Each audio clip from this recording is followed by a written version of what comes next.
క్రీస్తు యేసునందు స్త్రీ అనియు పురుషుడనియు, గ్రీసు దేశస్థుడనియు, సిథీనుడనియు, యూదుడనియు భేదము లేదన్నాడు. కాబట్టి అంత్యకాల ఉజ్జీవంలో స్త్రీలు పురుషులు మొత్తం లెగుస్తారు. ఏలియాల గుంపు, మోషేల గుంపు లెగుస్తుంది.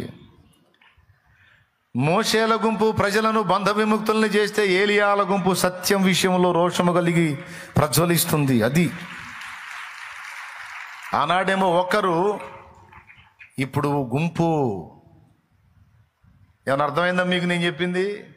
నాడు ఒక్కరే మోషే, నాడు ఒక్కడే ఏలియా, నేడు గుంపు.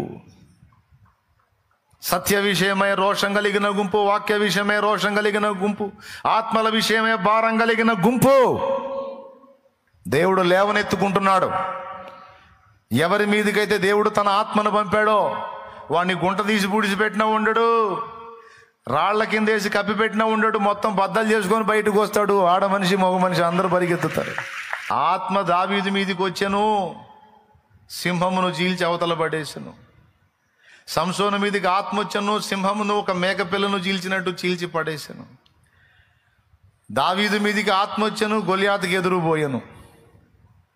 అంతే. ఆత్మ వచ్చిందంటే ఇంకా ఎవడి మాట పట్టించుకోరు.